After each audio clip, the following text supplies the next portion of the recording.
AD 맑은 책 읽기. 참 좋은 당신을 만났습니다. 실수는 나의 힘. 드라마 작가 선배가 있습니다. 그 선배는 언제나 자신의 실수를 빨리 인정합니다. 실수를 인정하는 것은 쉬운 일이 아닙니다. 쓸데없는 자존심이 고개를 쳐들기 때문입니다. 내 실수였어. 미안해. 이렇게 쿨하게 인정하고 잘못을 시인하는 그 선배는 항상 평화로워 보입니다. 그래서 더 크게 보입니다.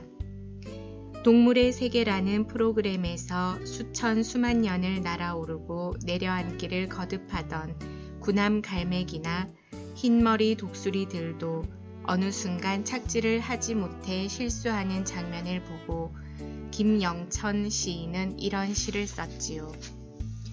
날개를 접으며 다리를 모으며 땅에 내려서는 그대로 서지 못하고 미끄러지며 넘어지며 겨우 서네. 살며시 내려앉는 방법을 아직 모르고 아하, 나의 가끔의 실수가 그렇구나.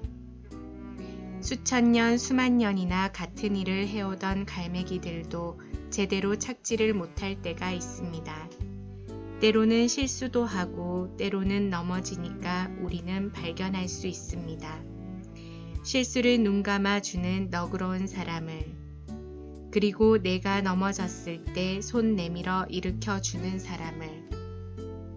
그런데 내 실수를 곱게 봐주던 눈길들은 다 사라지고 내가 남의 실수를 곱게 봐줘야 되는 시기가 오는 것.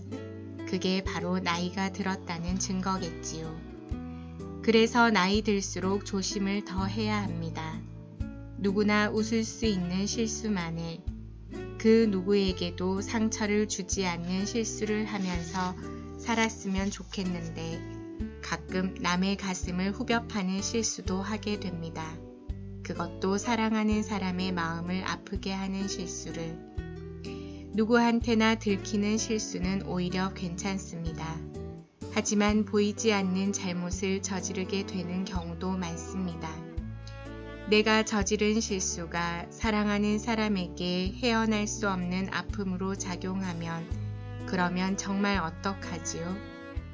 가벼운 농담 한마디가 사랑하는 사람의 마음을 아프게 한다면, 못난 질투로 괜히 그 사람의 마음을 다치게 한다면 어떡하지요? 그건 정말 돌이킬 수 없는 실수가 될 텐데. 내가 그랬어요? 그래서 당신이 그때 그렇게 아팠단 말이에요? 그런데 내가 몰랐다고 용서받을 수 있을까요? 실수와 실패는 경험의 또 다른 말이라지만 요즘은 이런 기도를 드리게 되네요. 내 실수 때문에 다른 사람이 마음을 다치는 일 없게 해주세요. 당신과 보폭을 맞출게요. 몇 해 전에 교통사고를 당한 적이 있습니다. 15년 동안 작은 사고 한 번 없이 안전운전을 해왔는데 정작 운전대 앞이 아니라 길가에 그냥 서 있다가 사고가 났습니다. 무거운 책을 하나를 안고 택시를 기다리고 있을 때였습니다. 길가에 주차해 있던 차가 갑자기 후진하면서 나를 덮쳤습니다. 다리 인대가 끊어지는 중상을 입었습니다. 그리고 약 1년 동안 깁스를 한 채 지내야 했습니다. 그러면서 당시 하던 일에서 손을 놓아야 했고 새로 산 테니스 라켓은 들어보지도 못했습니다. 깁스를 풀고 나서는 한동안 목발 신세를 져야 했습니다. 그때 나는 톡톡히 장애 체험을 할 수 있었습니다. 그 중에서도 가장 힘들었던 것은 횡단보도를 건너는 일이었습니다. 횡단보도의 신호는 왜 그리 짧은지, 파란불이 켜지면 목발을 짚고 절름거리며 걸어야 하는데 신호가 금세 빨간불로 바뀌어 버립니다. 사람들은 뛸 듯이 걸어가 이미 건너편에 도달해 있지요. 그럴 때마다 도로 한 복판에서 오도 가도 못한 채 서 있어야 했습니다. 차들은 도로 한가운데 서 있는 나를 위협하듯 클렉슨을 울리며 쌩쌩 달리고 누구 하나 도와주는 이가 없었습니다. 삭막한 도시의 한 복판에서 사막 같은 외로움을 느꼈습니다. 그때 결심했습니다. 다리가 다 나아서 나도 뛸 수 있는 때가 오면, 그래서 곁에서 다리가 불편한 누군가가 목발을 짚고 천천히 걷고 있으면 그의 곁에서 보폭을 맞추어 주리라.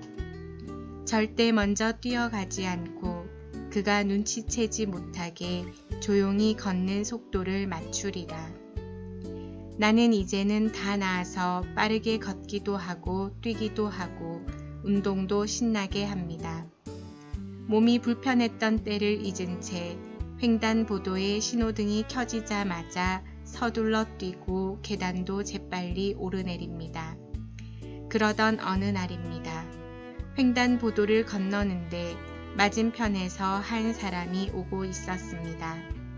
그는 목발을 짚고 천천히 걷고 있었습니다. 조심조심 불편한 걸음을 옮기는 그에게서 예전 내 모습을 보았습니다.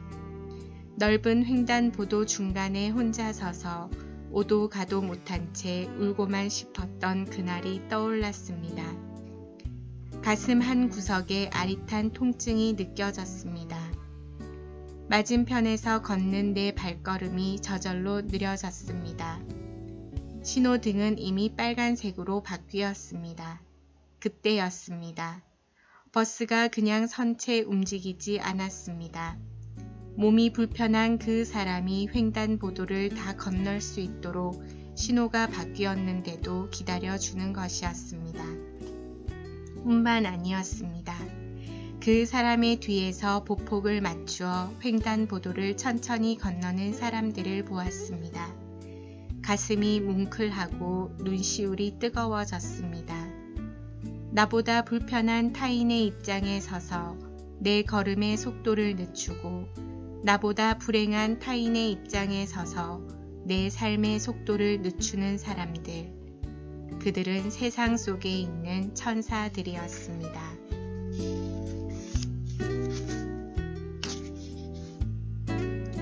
(10년) 동안의 행운.